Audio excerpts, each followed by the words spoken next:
The trouble is not with the Jews. The trouble is with Zionists. Jews don't like Zionists. Most Zionists are false Jews.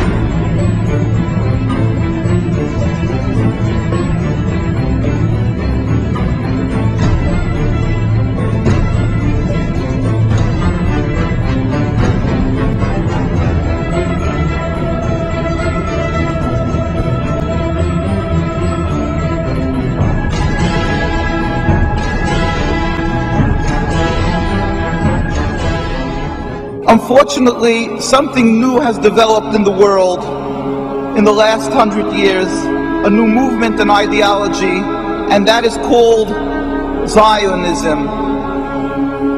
People confuse Judaism and Zionism. They consider it one and the same.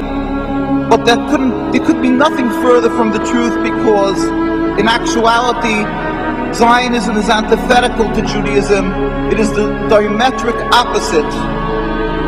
Judaism is a religion, a spirituality, to serve God, to be subservient to God, practiced by Jewish people for thousands of years, to emulate God. As in Hebrew we say, Mahu rachum af ata tehei rachum. Just as God is compassionate, you must be compassionate.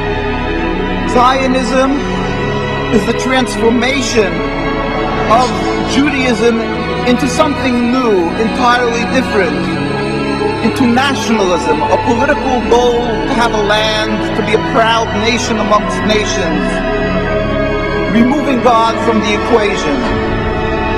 Judaism was the way of the Jewish people for thousands of years by all the God-fearing Jews.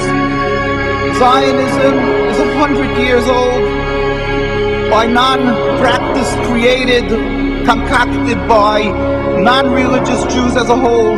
Theodor Herzl, people who detested and abhorred the religion and looked for a way out, for a way to be considered still distinguished people and still remain not people who were thrown out of the community, so they gave themselves a new form of Judaism.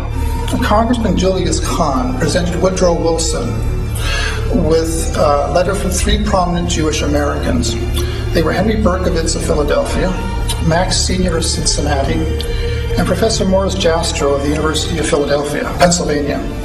It read in part, "We raise our voices in warning and protest against the demand of the Zionists for the reorganization of the Jews as a national unit, to whom now or in the future territorial sovereignty in Palestine shall be committed.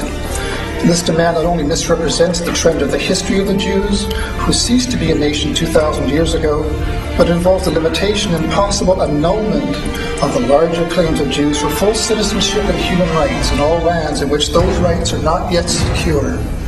We ask that Palestine be constituted as a free and independent state, to be governed under a democratic form of government recognizing no distinctions of creed, race, or ethnic descent, and with adequate power to protect the country against oppression of any kind. We do not wish to see Palestine either now or at any time in the future organized as a Jewish state."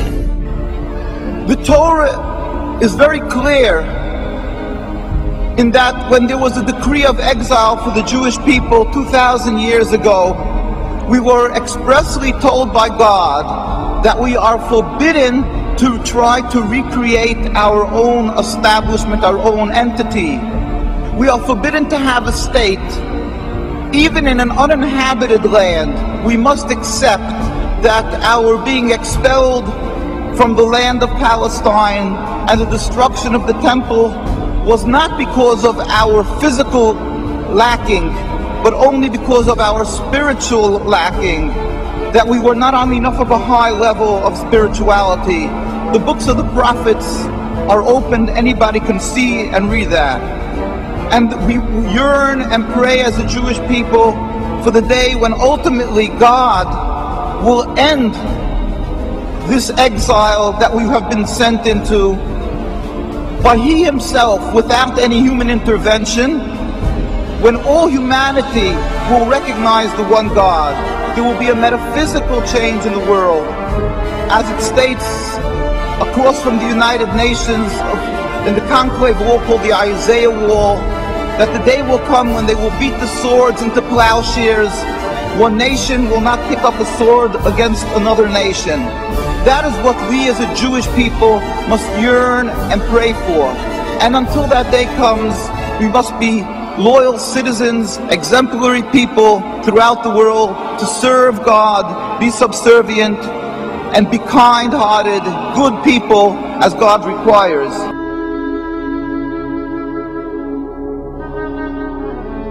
I start by saying that I'm a Palestinian with strong Armenian roots, with a commitment to serve Palestine as a whole.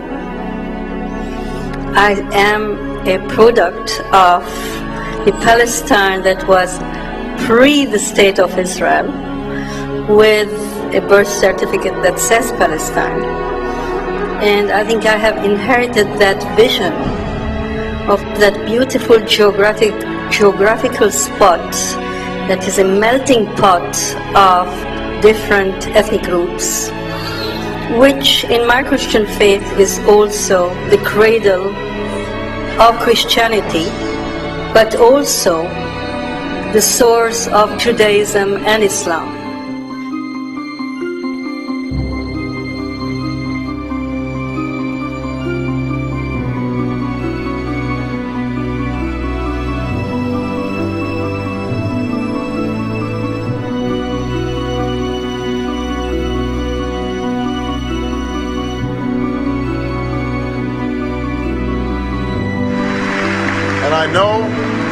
And I know that when I visit AIPAC, I'm among friends, good friends.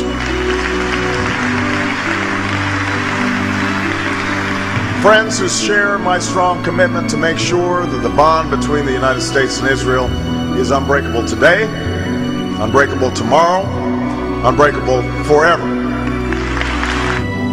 I have been proud to be a part of a strong bipartisan consensus that has stood by Israel in the face of all threats. That is a commitment. That is a commitment that both John McCain and I share, because support for Israel in this country goes beyond party.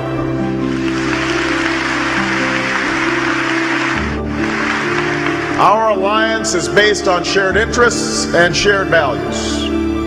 Those who threaten Israel threaten us. Israel has always faced these threats on the front lines, and I will bring to the White House an unshakable commitment to Israel's security. We know that the establishment of Israel was just and necessary, rooted in centuries of struggle and decades of patient work. But 60 years later, we know that we cannot relent, we cannot yield, and as president, I will never compromise when it comes to Israel's security.